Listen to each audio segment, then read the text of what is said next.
gozar para compartir, tener comunión con los santos hermanos aquí. Me alegro de conocer esta porción de la familia de Dios. Mi hermano me dijo que nos íbamos a reunir en una catacumba. Qué agradable catacumba. Y agradable la familia del Señor estar entre ustedes, escuchando los hermosos cánticos espirituales. Algunos no los conocían, muy hermosos. Gracias al Señor. Sean para la gloria del Señor. Nuestro hermano José Miguel me pidió que antes de que pudiéramos compartir algo, les contara de manera muy breve de dónde venimos. En este momento estamos viniendo de Colombia. Hemos vivido con la familia y también yo antes de casarnos en algunos países. Hemos vivido en Argentina, en Paraguay, en Brasil, ahora estamos viviendo en Colombia. Conocí al Señor hace unos 40 años. Lo conocí leyendo la Biblia y por la Biblia conocí de que era parte de un cuerpo, pero todavía no conocía el cuerpo porque fue leyendo a solas la Biblia. Pero por la Biblia sabía de que era parte de los cristianos, de la familia del Señor. Así que tuve la necesidad de conocer a mis hermanos, de buscarlos, porque yo decía, tengo que encontrar a los cristianos de la Biblia, así como los que están en la Biblia. Y deben estar en algún lado. Yo soy cristiano porque creo en el Señor, necesito a mis hermanos. Si los encuentro, amén, y si no hay que comenzar de nuevo, gracias a Dios los encontré. No había que comenzar de nuevo. Conocí primero a los hermanos de la Renovación en Argentina, pero que estaban haciendo como una especie de punta de lanza en el Paraguay. Había algunos hermanos, un hermano llamado Pedro Bonichú, muy amigo de Juan Carlos Ortiz, de Jorge Mitián, de Jorge Swindon, Kim Denson y otros hermanos que estaban en esa época. Estoy hablando del año 71. Y los primeros hermanos que conocí fueron ellos. Me sentí en casa, me sentí reunidos en una familia bien pobre allá. No tenía ni piso, no tenía luz, pero tenía vela, gracias a Dios. Yo tenía una Biblia y leyendo juntos, participando en aquel ambiente como el que yo veía en el Nuevo Testamento. Me alegré mucho, le di gracias al Señor. Eso fue en Asunción, Paraguay, en el año 71. Y durante ese tiempo nos visitaron allá en Asunción, en Paraguay, para algunos campamentos y reuniones allá. Algunos de los hermanos que mencioné ahora, que lideraban allá en Argentina. Y ahí me di cuenta, siendo nuevito, que el ojo del huracán del avivamiento estaba en Buenos Aires. Entonces me fui para Buenos Aires y participé con ellos. Estuve con el hermano Ángel Negro por un tiempo. Estuvimos en Salta, donde había conocido aquí en Chile a unos hippies que evangelicé, pero que eran de Salta. Entonces fuimos a Salta y con las familias de ellos que se fueron convirtiendo, comenzó allá la iglesia en Salta, digamos, el testimonio de la iglesia en Salta como tal. Ya habían hermanos, pero daban un testimonio, digamos, particularista y no, bueno, eran hermanos. Y con aquellos hippies y sus familias, y luego cuando vino Ángel y otros hermanos a fortalecer aquel trabajo, salimos con Ángel viajando y llegamos de vuelta a Buenos Aires y estuve un tiempo con ellos hasta que el Señor me habló una palabra que hace desde el año 73 me dijo esa palabra y me la ha dicho 4 veces en distintos lugares diferentes. Aquella vez fue la primera vez y Él me dijo que saliera por los caminos y por los vallados y los forzara a entrar a las personas. Entonces desde ahí salí de Buenos Aires y empecé a evangelizar, fui recorriendo por Argentina hasta llegar al Paraguay, otra vez. Y comenzamos a trabajar en Paraguay también y a evangelizar, y el Señor fue estableciendo algunas iglesias allá. Había otras, teníamos comunión con el cuerpo de Cristo en general. Desde el principio el Señor se cuidó que entendiera que el cuerpo de Cristo es la suma de todos los hijos de Dios, los que Él compró con su sangre, Él regeneró con su espíritu. Era algo que habíamos aprendido ya en la cuna, ¿verdad?, con los hermanos, que aprendimos el señorío de Cristo, la vida en el Espíritu, la unidad del cuerpo de Cristo, entre otras cosas. Y desde el principio nos hemos movido así, todos estos 40 años. Y entonces, de ahí estuvimos también por Brasil, después fuimos a Colombia y comenzamos también unos trabajos en Colombia. Regresamos de vuelta por indicación del Señor a Brasil y al Paraguay. Y así se fueron pasando los años, ya han pasado 40 años. Y ya 4 veces me dijo la misma cosa que les dije, y otras también, de manera que no hemos parado de andar por los caminos y por los vallados. Gracias al Señor que en su gracia y misericordia nos ha sostenido. Estamos en comunión con muchos hermanos dentro del cuerpo de Cristo, trabajando para el Señor y para su iglesia. Nos han invitado en esta ocasión algunos hermanos a unas iglesias aquí en Chile, y entonces nos alegramos mucho que nuestro hermano, que a veces nos hemos encontrado por ahí en algún lugar, nos hizo el convite para poder pasar, saludar a los hermanos y tener comunión, compartir juntos. Me alegro mucho de conocer a los hermanos y de percibir en mi espíritu una preciosa comunión con ustedes. Me agradezco al Señor. Por causa de unos remedios que estoy tomando se me seca mucho la boca, así que les ruego que me disculpen si a cada rato voy a estar tomando agua, pero se lo digo para que no les moleste. ¿Puedo poner una sillita para más cerquita?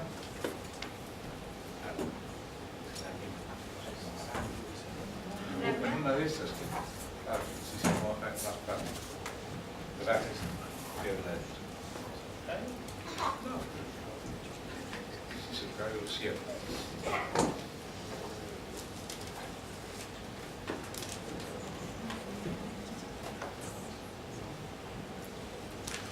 Bueno, el resumen fue rápido, pero creo que fue más o menos panorámico. Entonces, vamos a hacer una oración simple a nuestro Señor que está con nosotros,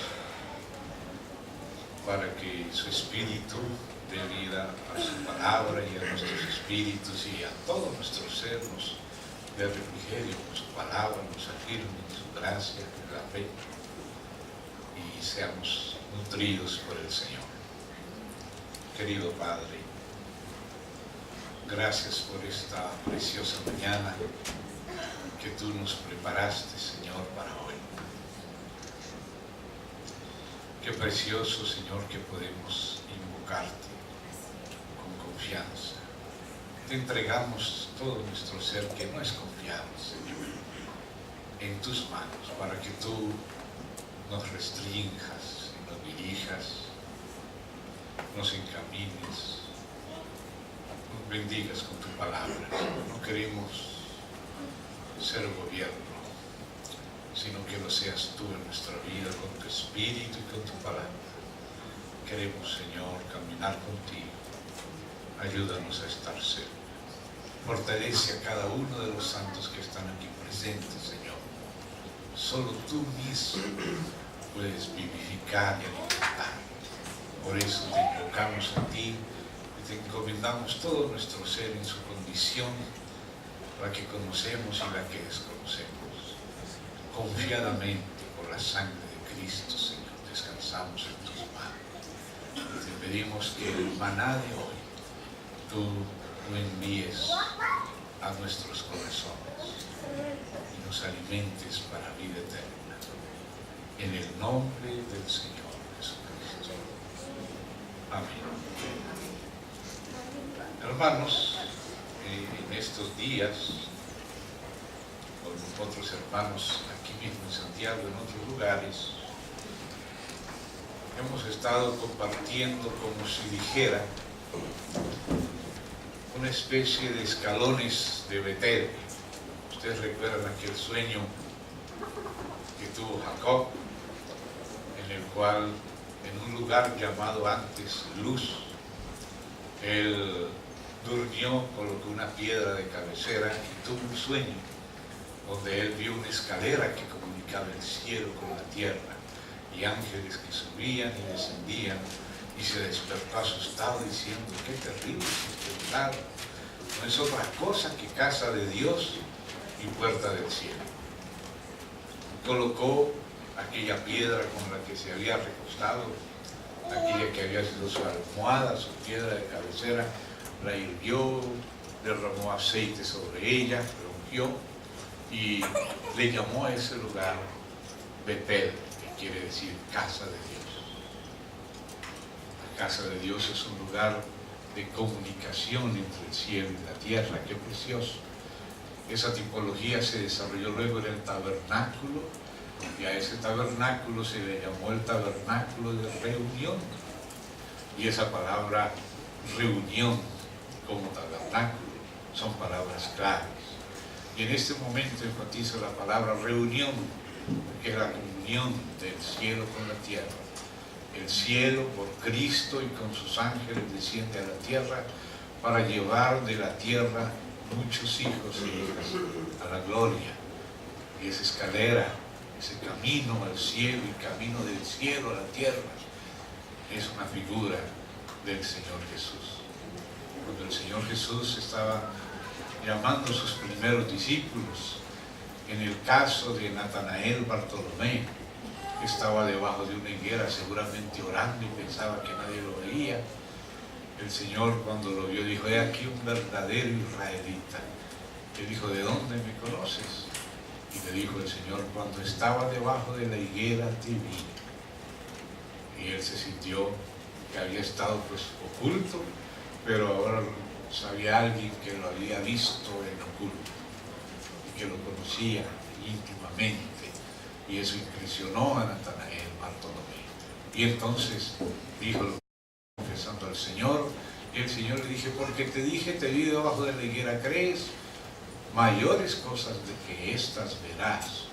De cierto te digo que de aquí en adelante verás el cielo abierto y ángeles que suben y descienden sobre el Hijo del Hombre. De ahí trasladó la tipología antigua del sueño de Betel que tuvo Jacob, y ahora resultó ser el Señor Jesús, la piedra de cabecera sobre la cual suben y descienden ángeles, y la iglesia con él, Betel, la casa de Dios. Entonces, en la Biblia siempre vemos esa escalera como el camino de Cristo, como la formación de Cristo en la iglesia. Y entonces en estos días, con algunos otros hermanos aquí en Santiago, hemos visto algunos aspectos de esa escalerita, tanto de descenso de parte del Señor, como dice en Hebreos: anunciaré a mis hermanos tu nombre. Ese es el descenso del Hijo de Dios a la tierra, a buscar lo que estaba perdido. Y también luego dice: y en medio de la iglesia. La traducción congregación es una traducción de la palabra eclesía, que es mucho más que congregación. En medio de la iglesia te alabaré. El Señor formándose en la iglesia para conducir la alabanza y el reconocimiento de la iglesia a su Dios. Él fue el que bajó esos escalones, y Él es el que nos lleva sobre sus hombros, sobre su corazón, a la gloria.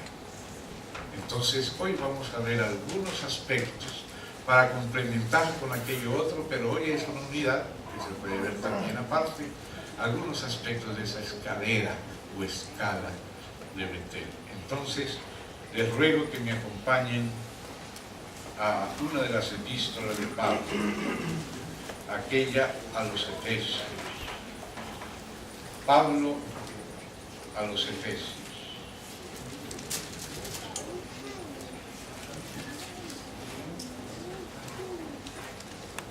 quiero que veamos en el capítulo 3 de Efesios, desde el verso 14 al 21. Efesios 3, 14 al 21.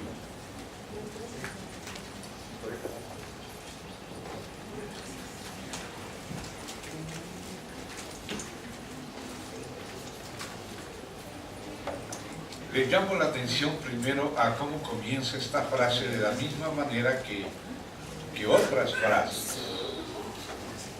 En el 1.15,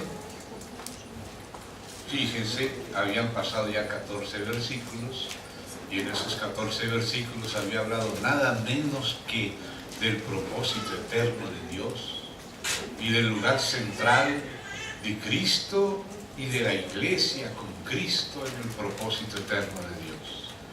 Y entonces dice, por esta causa, en el 1.15, por esta causa también yo, y Pablo se refiere a una causa, y todo lo que hace Pablo y esta oración, intercesión de Pablo, es por esta causa. O sea que el propósito eterno de Dios llegó también a ser la causa de Pablo. ¡Qué precioso! Y por esa causa Pablo se movía, por esa causa Pablo trabajaba. Amén. Luego más adelante, cuando ya no solo habla del propósito de Dios, sino que habla de la provisión de Dios para ese propósito, en el segundo capítulo, entonces comienza el tercero con la misma expresión. Por esta causa yo, Pablo, prisionero de Cristo Jesús por vosotros los gentiles, y ahí comienza a hablar de su ministerio, y ese ministerio es también por esta causa. La causa de Dios llegó a ser la causa de Pablo, y esperamos también que sea nuestra causa. Amén. Y ahora es la tercera vez que sigue hablando por esta causa. Entonces vamos a la tercera vez, al 3.14, en la que Pablo sigue haciendo todo lo que hace en función de la causa de Dios, que llegó a ser su causa y que es también nuestra causa, la causa de los cristianos legítimos. Entonces dice, por esta causa doblo mis rodillas ante el Padre de nuestro Señor Jesucristo. ¿Será que también cuando nosotros doblamos las rodillas y oramos a Dios, lo hacemos por esta causa? Que muchas veces lo hacemos por otras causas. Se nos dañó el matrimonio, se nos dañó el negocio, hay algo que queremos, y por esas causas doblamos rodillas. Aunque todas esas causas pueden y están de hecho sujetas a la principal causa. La causa de Dios toca todas nuestras causas. Pero no separemos nuestras causas de la causa de Dios. Entonces aquí Pablo dice que doblaba sus rodillas, y dice primero, ante el Padre de nuestro Señor Jesucristo, de quien toma nombre toda familia en los cielos y en la tierra. ¿Para qué? Y aquí está el objetivo de Pablo, el centro de las oraciones de Pablo en su compromiso con la causa de Dios. Y ojalá que esto nos ayude también en nuestras oraciones. Y fijémonos en las prioridades de las oraciones de Pablo por la causa de Dios. Empieza preocupado por el hombre interior de los hermanos, porque ese es el punto donde sí somos edificados, en el hombre interior. Las demás cosas pueden darse, pero si nuestro hombre interior está flaco, si no somos fortalecidos por el Espíritu en el hombre interior, las otras cosas no se van a dar. Puede ser que nosotros le demos alguna manivela con nuestras emociones, con nuestras buenas intenciones, con nuestros esfuerzos naturales y hasta con nuestro teatro, pero lo espiritual no se dará sino tiene origen en el propio Espíritu del Señor, moviéndose en nuestro espíritu. Entonces el objetivo de Pablo era que nuestro espíritu fuera fortalecido. Entonces, y él sabe que eso tiene que venir de la gracia, y por eso el primer verbo que usa es el verbo dar, pero dar de parte de Dios. Pablo doblaba sus rodillas y dice, para que os dé. Pablo está en sintonía y en el mismo espíritu con Juan. El apóstol Juan, allá en su primera epístola, él nos dice también así, que si pedimos, si algún hermano fue sorprendido en alguna falta, dice Juan, que le pidamos a Dios y que Dios le dará vida. Note, si nuestro hermano está débil, si un hermano entre nosotros ha pecado, ha fallado, entonces nos dice Juan por el mismo espíritu, el que operó en Pablo, que le pidamos a Dios por ese hermano que ha caído, que ha fracasado, ha tenido un fracaso, que le pidamos a Dios que Dios le dé. Es un regalo, es gracia la solución de Dios, que Dios le dé vida.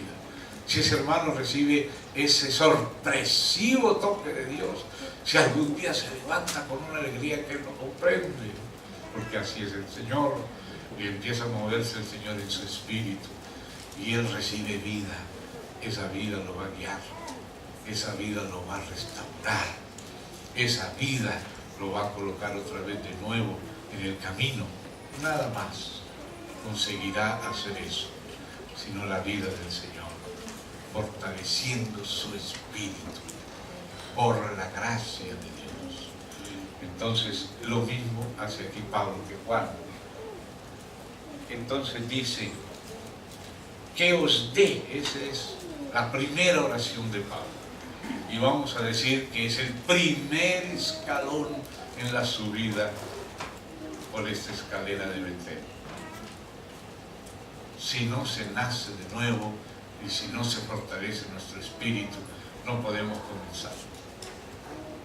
Nada nos da vida, sino el propio Señor. Él es la vida. El que tiene al Hijo, tiene la vida. El que se vuelve al Hijo, de su interior correrán ríos de agua viva. Y esto dice Juan, explicándolo, dijo del Espíritu que recibiríamos los que creyésemos en Él. O sea que no hay otro camino sino volverse al Señor mismo, que es la vida, para que nos dé vida y fortalezca nuestro hombre interior en primer lugar, antes que todo. A veces nosotros, como lo dijo Jesús, llegamos hasta algunas prácticas religiosas, pero a veces nos descuidamos y seguimos la inercia de la práctica sin tocar al Señor y sin que el Señor nos toque. El Señor Jesús dijo, y ustedes lo recuerdan, vosotros escudriñáis las Escrituras, y no estamos contra las Escrituras, claro que no, ni Jesús estaba contra ellas, pero ellas deben ser leídas en comunión con el Señor. Vosotros escudriñáis las Escrituras pensando tener en ellas, pero en ellas separadas del Señor, la vida eterna. Pero ¿cuál es la función de las Escrituras? Dice Jesús. Pero ellas dan testimonio de mí. Las Escrituras tienen la función de darnos testimonio del Señor y conducirnos al Señor mismo. Entonces dice, pero vosotros, aunque escudriñáis las Escrituras, no queréis venir a mí para tener vida. O sea que la vida solo se puede tener del Señor.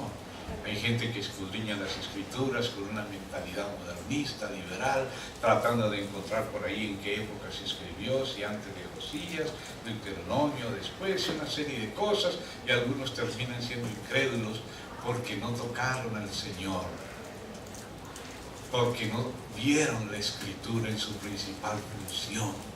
Si no encontramos algo de Cristo en la escritura, no le estamos leyendo bien, estamos leyendo nuestra mera naturalidad.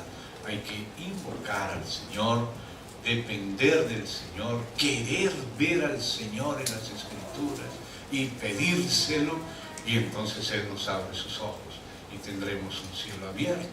Pero confiando en nuestra mera naturalidad, habrá como un velo, como el Señor mismo dice, a veces nuestro corazón está engrosado, nuestros oídos, nuestro entendimiento está engrosado y no tocamos ni somos tocados por el Señor. Nos pasa como a los patos, que el agua solo le toca las plumas, pero nunca le toca la piel, ¿verdad? Entonces, lo importante es el toque del Señor en el Espíritu. Lo importante es poderlo tocar con nuestro espíritu mientras leemos, mientras oramos, mientras cantamos, mientras estamos delante de Él, y que Él también pueda tocarnos. Y esa era la principal y primera preocupación apostólica de Pablo, que el Señor les diera vida, como también Juan. Entonces ahí está el primer escalón: os dé conforme a las riquezas de su gloria el ser fortalecidos con poder en el hombre interior por su espíritu. Eso es lo que debemos buscar. ¿Cómo? Jesús lo dijo: el que a mí viene, no el que va al retiro, porque podemos ir al retiro sin ir al Señor, ¿verdad? Muchos van a buscar novia en el retiro, o novio, ¿verdad? ¿Cierto? No es algo que sea ilegítimo, es legítimo, pero lo primero es buscar ser la novia del Señor. Ya Él se ocupará de nuestra novia y nos traerá nuestra Eva, como se la trajo a Adán, ¿verdad? Adán no le estaba buscando por no, Dios se la trajo cuando Dios sabía que era necesario. Ser fortalecidos en el hombre interior acontece cuando nos volvemos al Señor mismo, sin ninguna base en justicia propia, la base en su sola sangre, la base en creerle el Evangelio que Él nos trajo. Y ahí, al contactar con Él, al volvernos a Él, entonces el Espíritu del Señor comienza a fluir en nuestro espíritu como ríos de agua viva, y ahí nuestro hombre interior es fortalecido. Muchas cosas nosotros hacemos en pro del hombre exterior, pero Pablo enseña a los corintios de que Dios más bien como que va quebrando el exterior para que el interior se renueve de día en día. Y a veces dice que esa es la razón de algunas de las leves tribulaciones que a veces pasamos, de que sea quebrado, como decía Washmani, aquella cáscara del grano de trigo en su libro de la liberación del espíritu, y que el espíritu, que es el hombre interior, tenga lugar, que el mover de Dios se dé en nuestro espíritu. Esa es la prioridad de Pablo y debe ser nuestra prioridad. Señor, acabo de abrir los ojos esta mañana. No quiero vivir este día en mi naturalidad. Mi naturalidad, Señor, es aborrecida. No quiero causarte problemas. Ten misericordia de mí, Señor. Fortaléceme en el Espíritu. Ahora, ese primer eslabón es la base para el segundo eslabón o escalón en esta escala de Betel, que estamos llamando así, de manera alegórica. Entonces dice: ser fortalecidos con poder en el hombre interior por su espíritu, ¿para qué? Ahí está, ¿para qué tiene que haber ese fortalecimiento ese toque, esa vivificación de la que seamos conscientes en nuestro espíritu. Si nos ocupamos del espíritu, tendremos vida y tendremos paz. Y esa paz que es del espíritu es la que debe gobernar nuestros corazones. Y cuando algo nos quiere quitar esa paz y esa luz verde, que es ese semáforo, porque hay luz amarilla también, cuidado, y luz roja, pare ya, cierra la boca, ya, saque las manos, no haga más, no se meta en eso, luz roja. Ese semáforo es como un burtísimo ejemplo del Urim Tumim. El Urim Tumim es un semáforo más completo. Era en el pectoral, estaban las piedras preciosas que representaban las tribus de Israel, y cada piedra era preciosa porque reflejaba la luz de una cierta manera, y eso es lo que hace una piedra preciosa, el reflejo hermoso de la luz. Las piedras no eran preciosas al principio. Al principio las piedras preciosas son arena, son tierra, son silicato, son carbono común, pero son sometidas a presión, y el carbono sometido a presión se convierte en diamante, y por eso le llaman un brillante, porque refleja la luz. No tiene luz propia. Ninguna piedra preciosa tiene luz propia, pero es preciosa porque debido a la presión logró canalizar y reflejar la luz. Entonces, eso es lo importante. A veces nuestro hombre exterior es trabajado como el carbón para que se vuelva diamante y para que como un brillante refleje no su propia luz, sino la luz de Dios a través de varias ventanas. Gloria a Dios. Él nos compara con piedras preciosas. Él le pone el nombre de sus apóstoles, Tomás, Natanael, así se lo pone a las piedras preciosas. Cada uno es una piedra preciosa, aunque no son iguales. Hay varias piedras preciosas, pero todas ellas reflejan la luz de maneras diferentes, con colores diferentes. Y por eso el Urim Tumim del pectoral se llamaba así. Urim, que quiere decir luces, y Tumim, que quiere decir perfección.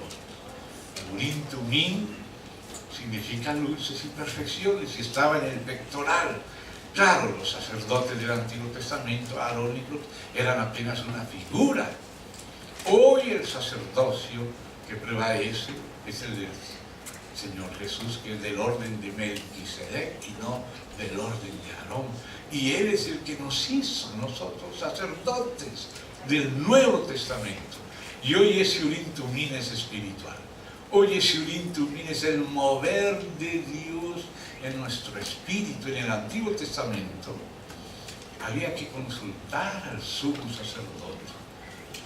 Y el sumo sacerdote probaba la validez, qué es de Dios, qué no es de Dios, cuál es la dirección correcta, cuál es la incorrecta. Y ese sumo sacerdote es Cristo, que en la medida que se forma en nosotros, nos permite conocer por experiencia interior lo que es de Dios, lo que no es de Dios, porque estamos siendo modelados a la imagen del Señor, pero ese modelo no es exterior, sino interior.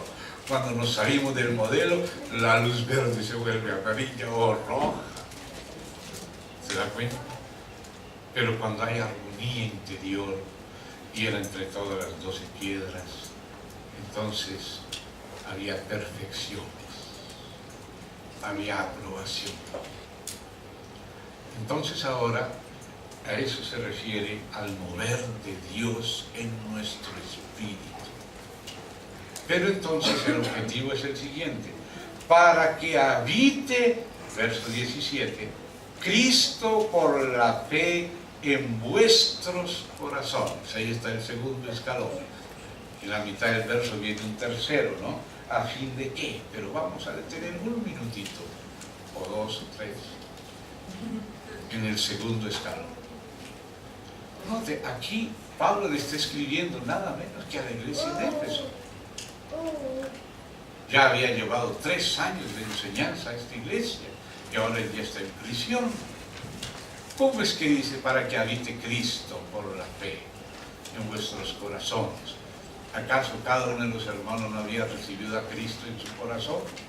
Aquí no se refiere a recibir a Cristo, sino a la habitación de Cristo en el corazón. Porque inicialmente, como dice la Escritura, en 1 Corintios 3:17, el que se une al Señor, un espíritu es con él. O sea que inicialmente el Señor, cuando nacemos de nuevo, viene a nuestro espíritu. Nacemos de nuevo en el espíritu. Llegamos a ser, como lo profetizaba Ezequiel y también Jeremías en el nuevo pacto, un nuevo espíritu. El espíritu del Señor unido a nuestro espíritu nos hace un nuevo espíritu. Y somos nuevas criaturas, somos hijos e hijas de Dios, somos miembros de su cuerpo, súbditos del Rey. Amén.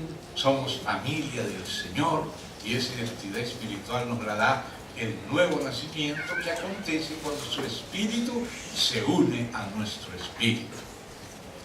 Pero aquí Pablo no está hablando solo del espíritu.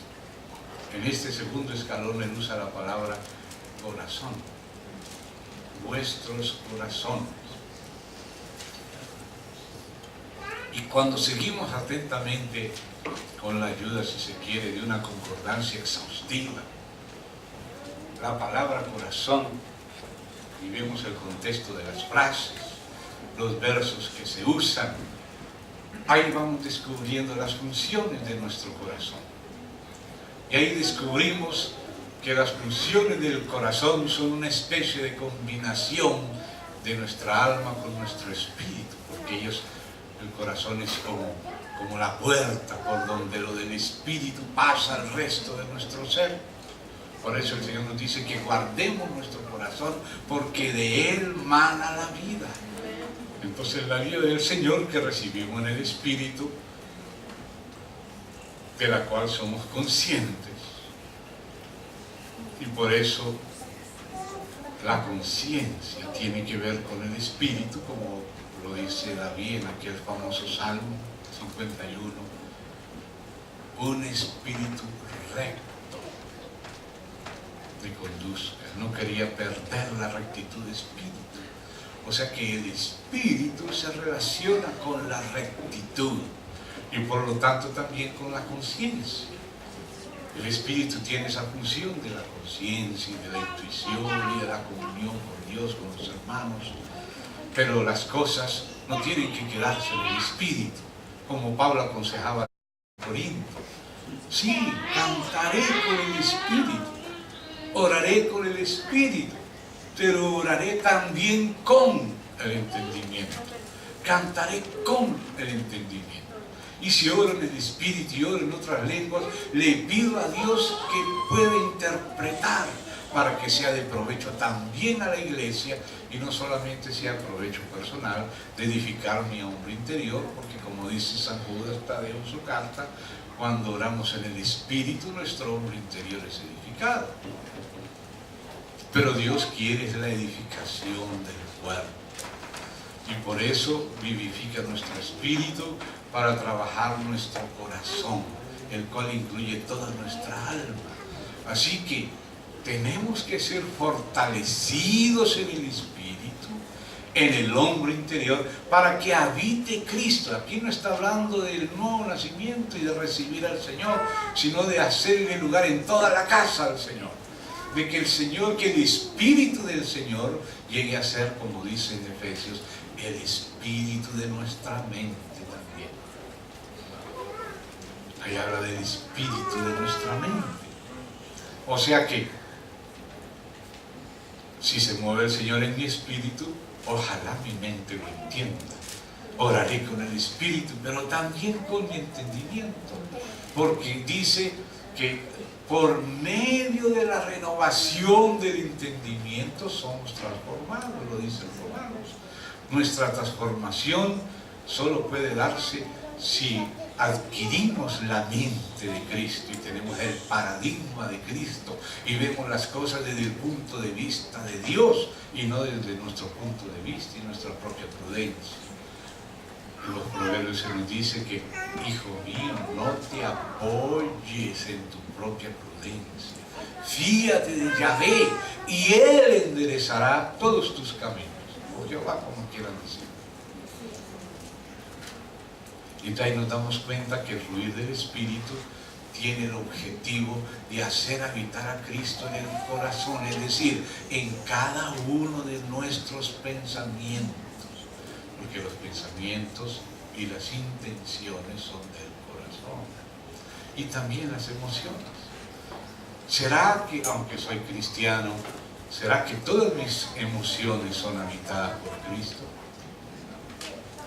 ¿Será que la intención con la que hago las cosas es habitada por Cristo? A veces, aunque seamos hijos e hijas de Dios, hacemos las cosas con cierta intención que Cristo no aprueba. Y por eso nuestro corazón nos reprende. Gracias a Dios que lo haga rápido y a tiempo el Señor, porque a veces seguimos por mucho rato engañados por nuestros pensamientos y emociones, atribuyéndole a Dios cosas que son nuestras. Y hasta profecías decimos en nombre disque de Dios y son solo de nuestro corazón. ¿No lo dice así Ezequiel? Jeremías, lo dice Dios por ellos. Entonces, si nuestro hombre interior no es fortalecido, difícilmente encontrará lugar el Señor en nuestros pensamientos. Cuando estás fortalecido en el Espíritu, detectas más rápidamente los pensamientos que no están habitados por Cristo, los sentimientos que no están habitados por Cristo. Algunos piensan que como se enamoró de la esposa del otro o del marido de la otra, eso es de Dios. Y hasta alguna profecía se puede oír de alguien, hasta de él mismo, y hasta tener sueños. Dios me dijo, pero no es así. Dios no habita en el adulterio.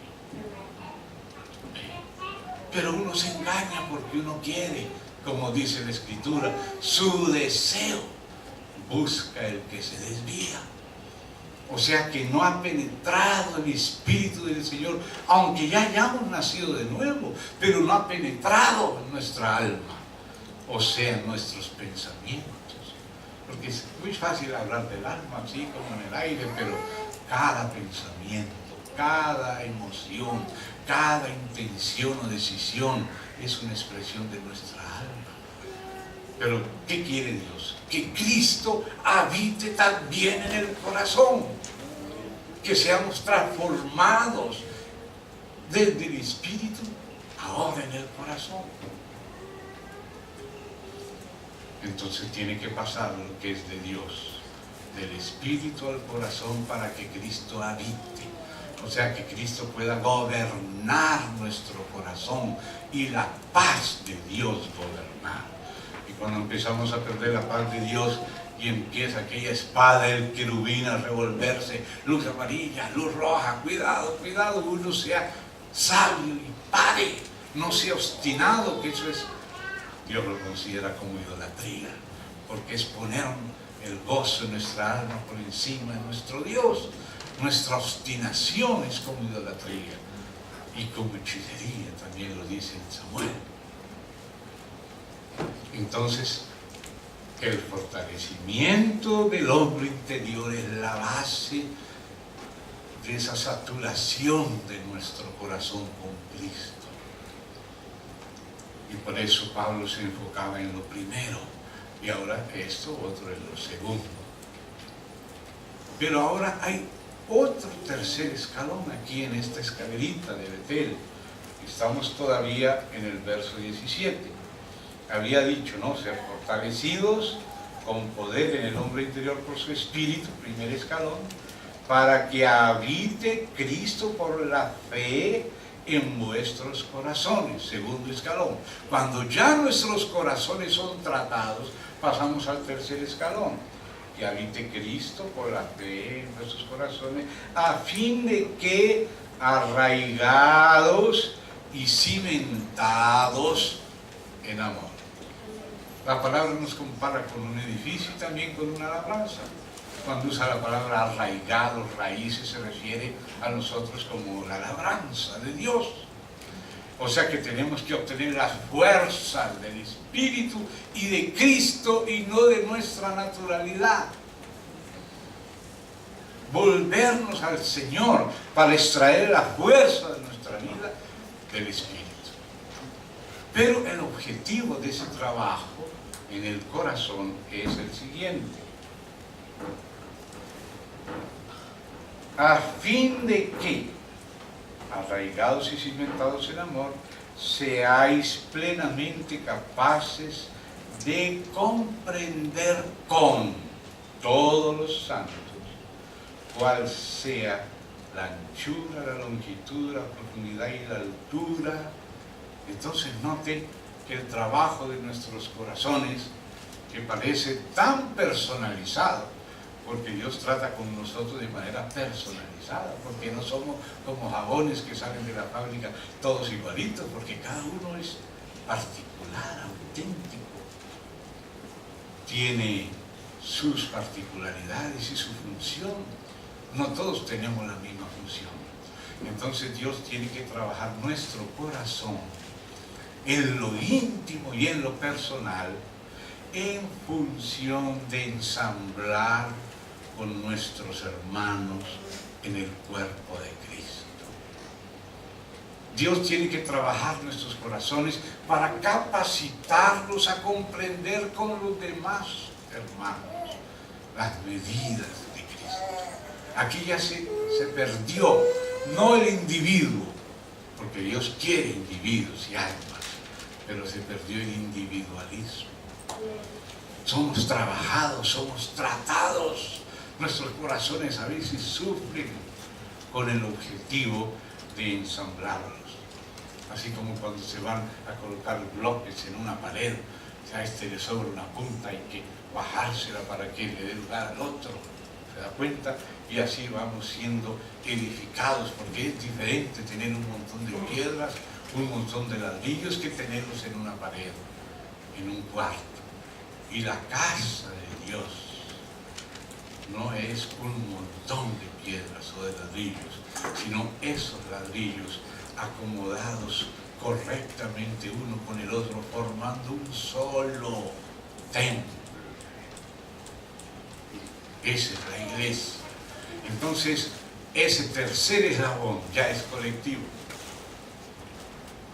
Fortalecidos en el hombre interior para poder ser tratados en el corazón, o sea, en nuestra conciencia y en nuestra alma, con sus pensamientos, sentimientos, emociones, etc.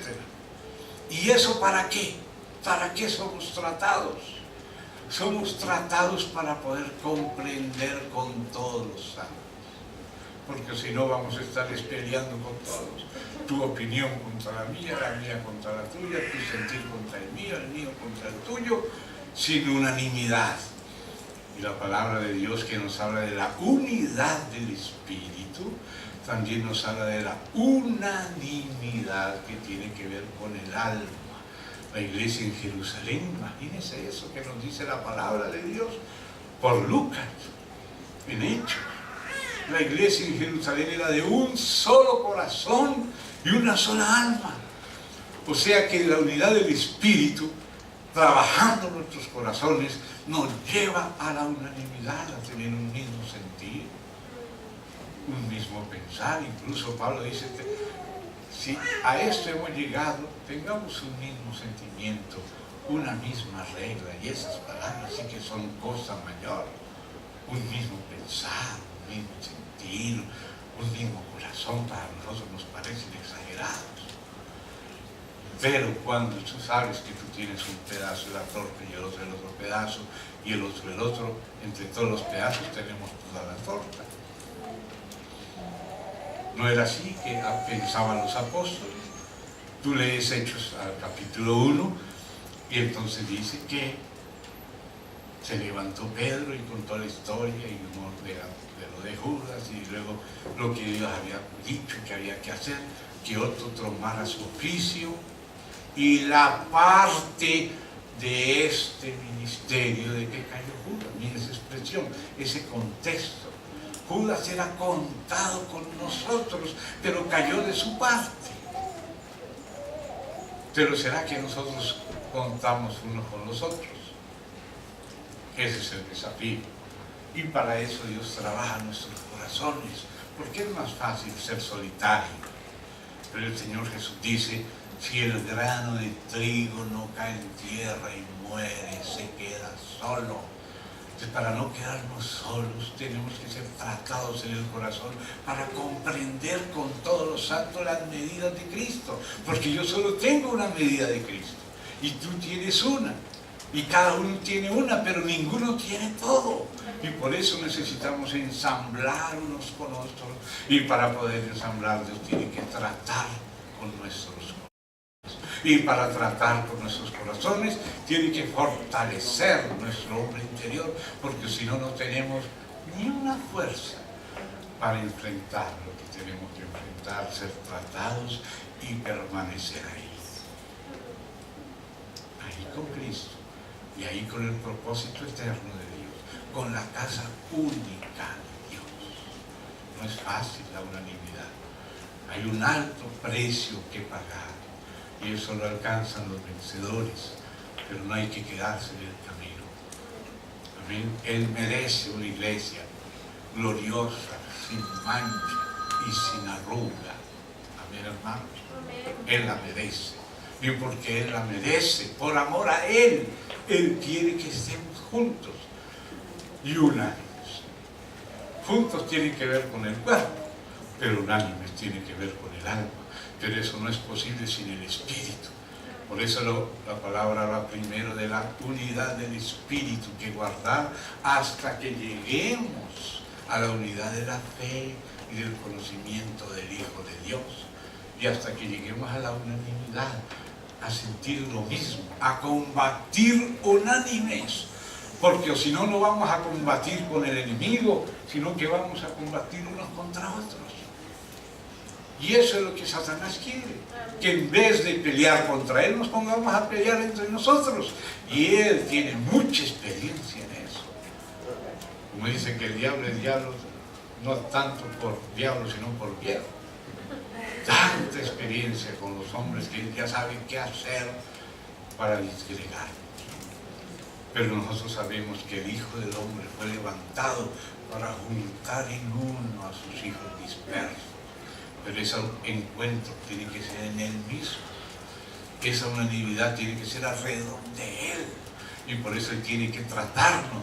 Y en la medida que Él trata con cada uno, llega la hora en que el Señor dice, bueno, vamos a juntar estas piedras. Y cuando el Señor empieza a juntar las piedras, no se escucha ningún serrucho, no se escucha ningún martillo. Pero si no encajamos, tenemos que volver otra vez a las pedreras y a las canteras a recibir serrucho y martillo allá en las canteras hasta que estemos listos de poder estar juntos sin hacer ruido. ¿No es así que dice que así está escrito en la Biblia? Que cuando traían las piedras de las canteras ya estaban listas para el templo. El Señor está por llegar, el templo se va edificando y cuando termina de ser edificado, la gloria lo llena. Pero ¿cómo lo va a llenar la gloria? ¿Cómo vamos a tener su gloria entre nosotros si tenemos brechas? Entonces el Señor tiene que tratar con nosotros para encajar, para que la presencia pueda venir, porque Dios no va a poner su harina en un costal roto porque se le queda por el camino, ¿verdad? Entonces, mire cuál es el objetivo, el último eslabón. ¿Por qué Él hace eso? Dice, ve. Voy a leer otra vez. Para que habite Cristo por la fe en vuestros corazones, a fin de que, arraigados y cimentados en amor, seáis plenamente capaces. O sea, eso es lo que nos capacita, es el tratamiento de nuestro corazón por el Espíritu. ¿Capaces de qué? De comprender con todos los santos cuál sea las medidas de Cristo, la anchura, porque es que nosotros somos tan estrechos. Este hermano con esa nariz tan larga no me gusta. Y esa hermana con esa lengua tan larga tampoco me gusta. Perdón, no estoy hablando de nadie aquí. Creo que aquí no hay nadie con lengua larga. Porque aquí los veo más maduritos, sean más cortaditos. Me perdonan el chiste, ¿ves? Para que nos acordemos y entendamos. El Señor nos trata y dice que seáis plenamente capaces de comprender con todos los santos cuál sea la anchura. Pablo decía, aunque amándoos más, soy amado menos. Ensanchad pues vuestros corazones. Nosotros tenemos que ensanchar los corazones para que quepan todos los hijos de Dios y las hijas de Dios. Y la longitud para que lleguemos hasta donde llega Cristo. Dice que los amó hasta el fin, pero nosotros decimos, no, hasta aquí, ya tiro la toalla, ya esto ya no lo aguanto más. Esa no es la longitud de Cristo. Cristo llega hasta el fin. ¿Ven? Pero nosotros demasiado rápido tiramos la toalla. Aquí también se usa esa expresión de tirar la toalla. Es como el boxeador que se rinde antes de llegar al último round, ¿verdad? Eso es tirar la toalla. Y habla también no solo de la anchura, la longitud, sino la profundidad. ¿De quién? De Cristo. Y la altura. Vamos a decir que si un señor grande y gordo, bueno, yo no soy grande, pero soy gordo, tengo que tener una pijama como para que me quepa por lo menos mi pierna, ¿verdad? Pero ¿cómo me voy a poner la pijama de un niño? No me cabe ni el pie. Se necesita una pijama como para mi tamaño. Así el cuerpo de Cristo necesita tener el espacio para la plenitud de Cristo. Hay cosas de Cristo que Dios le da a ciertos hermanos o hermanas que no me gustan. A algunos no les gusta que hablen en otras lenguas o que profeticen. Claro que hay falsos también, pero hay verdaderos. Si hay dólares falsos es porque hay verdaderos. Nadie se va a poner a hacer dólares falsos si esa moneda no existe. Entonces, Dios tiene que hacer su cuerpo para que quepa su plenitud. Y esa plenitud está esparcida en todos los hijos. Por lo tanto, Dios tiene que trabajar nuestro corazón para ver lo de Cristo en mi hermano y recibirlo a Él como me recibió Cristo a mí. Entonces dice aquí la palabra así: comprender con todos los santos cuál sea la anchura, la longitud, la profundidad y la altura, y de conocer el amor de Cristo que excede a todo conocimiento. Él es capaz de llegar a lo que tú no te imaginabas. Pero cuando Él te perdona a ti, te restaura, tú empiezas a conocer hasta dónde es capaz de llegar Cristo y hasta dónde Él quiere que nosotros cedamos a Él. ¿Amén? Entonces dice acá, para que seáis llenos de toda la plenitud de Dios. Toda la plenitud de Dios el Padre la puso en el Hijo. Y ahora la plenitud del Padre y del Hijo, el Espíritu, la ha puesto en un solo cuerpo, formado por todos sus hijos e hijas. Y por tanto nuestro corazón tiene que ser tratado para encajar con todos sus hijos e hijas en Cristo, para que la plenitud del Señor pueda, como la nube de gloria, llenar la casa, llenar el templo, el tabernáculo, el aceite, ungir la piedra del Betel. Entonces, hermanos, si queremos realmente la presencia de Dios, y eso es lo que caracteriza un verdadero avivamiento, su presencia, tenemos que hacer el espacio. Y ese espacio se le hace aquí en el corazón, buscando vivir en el Espíritu para que Él nos ayude a poner en el altar nuestro corazón y estar dispuestos a cualquier operación que Él tenga que hacer para que podamos comprender con los hermanos la plenitud de Cristo y tenerla entre nosotros. Gracias, hermano. Esta era la palabra que el Señor colocó en mi corazón para mí mismo y para nosotros aquí. Muchas gracias.